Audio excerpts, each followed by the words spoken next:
De dos de mis artículos nació la idea de una serie que fue pensada para que la gente la viera al entrar y al salir del trabajo entre el barullo del transporte público. Por eso debían ser episodios de máximo 6 minutos. La gente en esos espacios brinca de un contenido a otro y muchas personas en Latinoamérica tienen un plan de datos que limita su tiempo de conexión.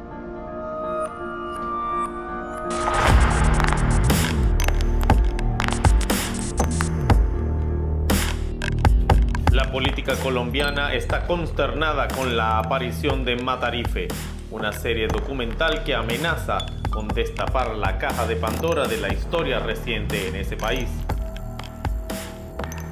Con el expresidente Álvaro Uribe Vélez como principal protagonista, Matarife se ha encargado en sus primeros capítulos de develar historias y detalles desconocidos para muchos, sobre todo fuera de Colombia.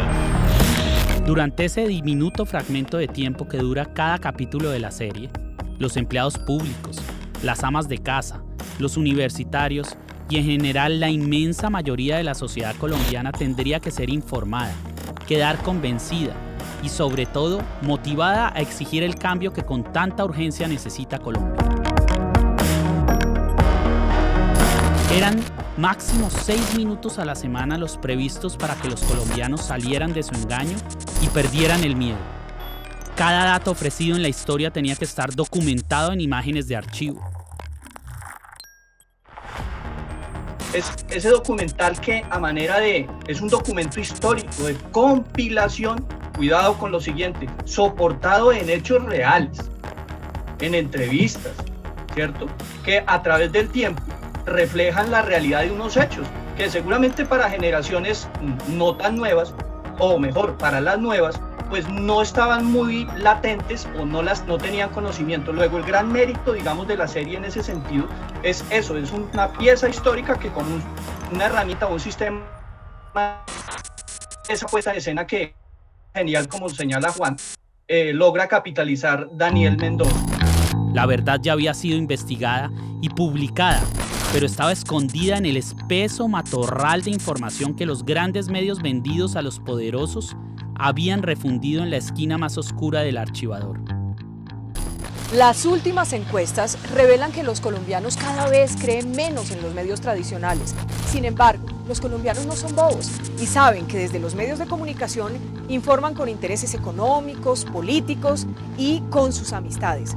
Aquí me comprometo con la verdad, aquí los escucharé siempre y si no estamos de acuerdo, los respetaré. Es que los medios de comunicación son del poder. Son para generar plata, eso no es para informar ni nada, eso es para generar plata nomás. La serie no solo buscaba alumbrar esos oscuros hechos perdidos en las décadas de memoria histórica. Tenía que encontrar la manera de que esos pocos minutos tocaran el alma del pueblo colombiano. Se ha generado tanta expectativa, tanto escándalo, tantas repercusiones, respuestas, presidentes, políticos, de todo el mundo está hablando de la serie y lo más interesante es que es una serie que de 50 episodios solo ha pasado 4. El hecho de que cuyo protagonista sea el expresidente Álvaro Uribe genera toda una curiosidad por parte de la opinión pública. Que mejore o ayude a formar nociones más exactas de la vida o que sea producto de la realidad, no cumple esos requisitos en el mayor porcentaje de las palabras. Me parece que es novedosa por el formato, porque permite la rápida difusión, todo el mundo la puede ver, todo el mundo la puede difundir. Entonces uno se pregunta por qué no se había hecho algo así antes. Entonces es indiscutible que es innovadora en ese sentido. La serie crea un hecho político en Colombia, es decir, aparece otro relato en un momento histórico en que la imagen del expresidente Uribe alcanza niveles históricos de impopularidad. Es un relato que irrumpe la escena política en contraposición al relato uribista. Pero ¿es esto lo que necesita Colombia al final de cuentas? Ya basta. Yo sí creo que Colombia tiene que saber la verdad para que pueda, digamos, haber una transformación. Se necesita saber la verdad y yo creo que Uribe tiene que contarnos muchas cosas. Eso empieza por desarmar ese relato que se ha creado, que él no sabe nada, él es una víctima. Entonces, en el momento en que se cuente la verdad, ahí sí ya podemos decir que se puede pasar la página. No pretendía que la serie fuera un mero difusor de la información, sino que esa información debía permitir estructurar una propuesta audiovisual y narrativa que pegara en el tuétano del inconsciente colectivo. El país llevaba 30 años atragantándose de violencia, dolor y sangre.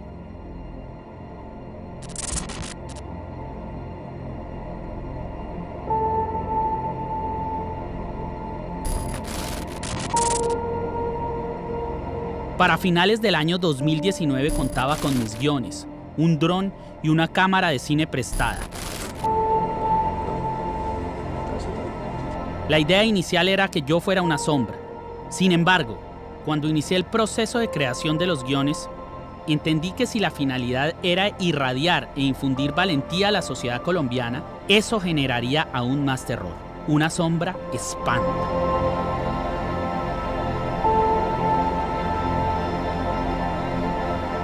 Decidí ser yo quien expusiera los hechos de viva voz, con mis tatuajes decorando la pantalla y la cara al aire. Dicho esto, empecemos por desnudar la verdad. He aquí la primera de mis confesiones. No existe Jack Nielsen, ni mucho menos Emma Thompson. Tampoco existe director de casting, como lo dije en alguna entrevista. Box Jellyfish Films, lamentada productora, solo es una marca registrada y todos los derechos de autor están a mi nombre.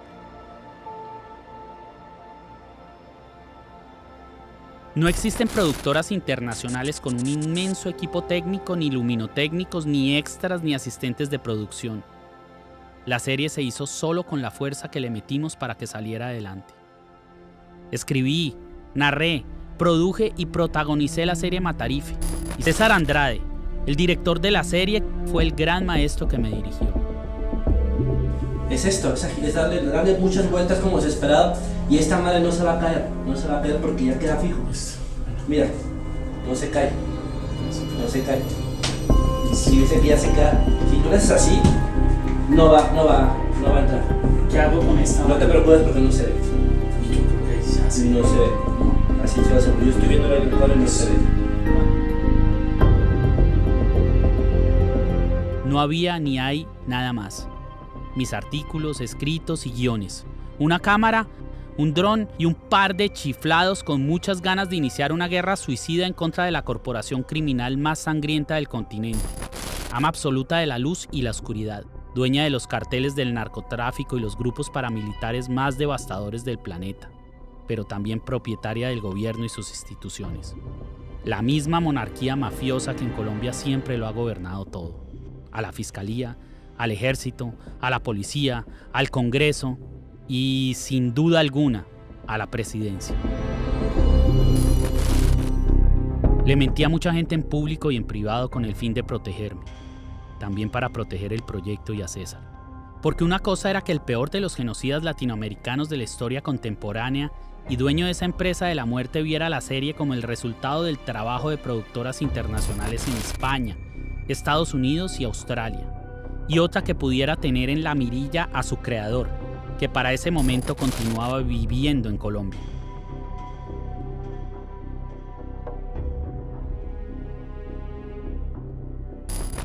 Nuestra pregunta sobre Matarife en particular es que no hay respuesta sobre unas cosas que me parece que los lectores tienen derecho a saber. O sea, quién financia esa película, quién la dirigió, ¿no?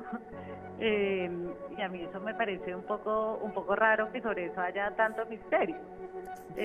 ¿No? La respuesta de Daniel fue que eran 3 ONGs internacionales que le habían pedido hacer la película, y nosotros le preguntamos pues cuáles son los nombres. No puedo decirlo porque ellos tienen mucho miedo de que los maten, no sé, en Australia o no sé dónde, pues que es un poquito, pues a mí me parece que es un poco raro.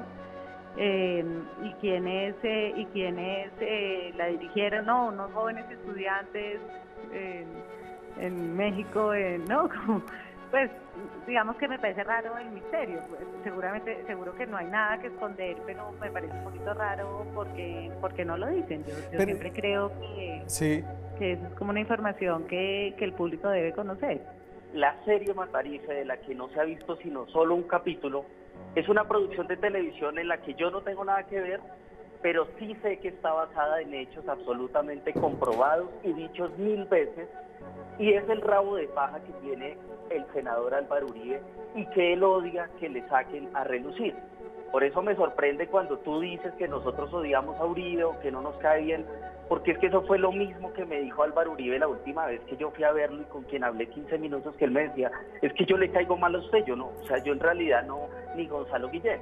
Entonces cuando el uribismo y la silla vacía se dan cuenta que uno descubre un delito de Uribe, entonces eso se llama activismo político de izquierda, a pesar de que es fundamentado en pruebas, en documentos, en un contexto de la información, fuentes de distinto tipo. Guillén nunca ha sido activista, llamarnos activistas me parece que es asqueroso, y además que Semana diga que nosotros creamos una leyenda antiuribista en torno a Álvaro Uribe. Entonces, digamos, esto lo que demuestra es que el periodismo que nosotros estamos haciendo, que hoy está marcando la agenda, como la investigación de Jenny Hernández. Pero eso no es todo, hay mucho más. En julio de 2019 concluimos el trabajo en el estudio de grabación. Para febrero de 2020 teníamos filmadas el 80% de las escenas de aquella primera temporada en la que yo aparecía como protagonista, uniendo los hilos en ese estudio oscuro y sórdido que adaptamos en el sótano de un restaurante del centro de Bogotá. Para ese momento, el último de mis proyectos había alzado vuelo. La Nueva Prensa, el portal informativo en internet que fundamos con el periodista Gonzalo Guillén, empezaba a perfilarse como uno de los medios independientes decididos a encarar con sus denuncias a ese Estado gestor de masacres y alcahueta del tráfico de estupefacientes. Ha sido atravesada por la violencia y la opresión. Ha sido víctima de la censura y del terrorismo, varias veces ejercido por el mismo Estado. Ha sido una profesión tan riesgosa como solitaria. La verdad.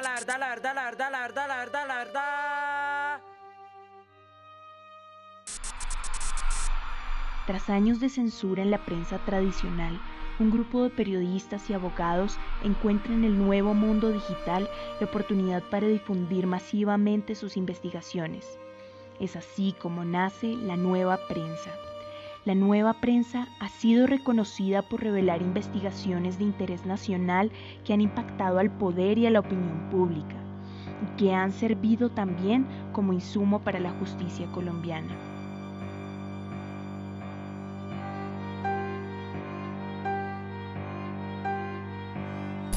Los datos, que después se convertían en publicaciones, llegaban de todas partes. Nos contactaban diariamente investigadores, fiscales y en general funcionarios públicos cansados de los abusos de aquella élite decadente que había instaurado en el país una sangrienta política de disciplina social a través de la policía y las bandas rurales que eran los sicarios del narcoparamilitarismo gubernamental que aún hoy continúa dictando las órdenes en Colombia. Para ese momento, teníamos mi voz metida en una cinta digital y la gran mayoría de las tomas que se había tragado esa cámara prestada de última generación. Eso era lo que había de la primera temporada cuando Gonzalo Guillén, mi socio en el portal periodístico, me dijo en su apartamento: tengo una información que es una bomba atómica, unas grabaciones que prueban que entre Uribe y los narcos del cartel de La Guajira y el Cesar le compraron las elecciones presidenciales a Iván Duque. Todo lo organizó un mafioso al que llaman el Ñeñe Hernández. No pensó Gonzalo que con aquella frase estaba soltando una represa de hechos irreversibles que me llevarían hasta tan lejos.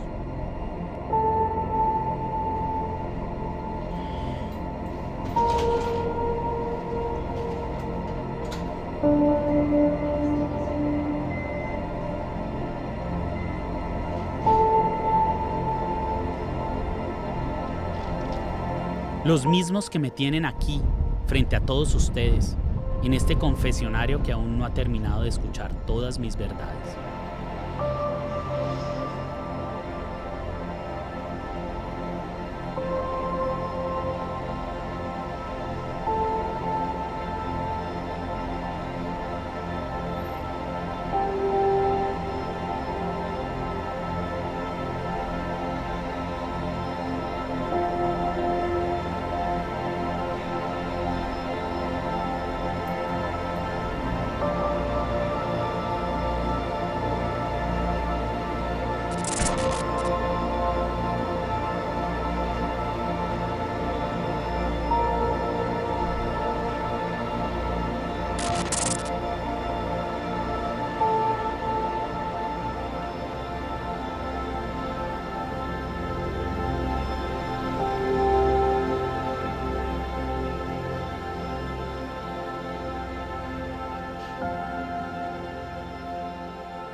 Ellas irán apareciendo mientras transcurre la historia de un país amordazado y maniatado por un narcotraficante masacrador llamado Álvaro Uribe Vélez, a quien hoy Colombia entera llama el Matarife.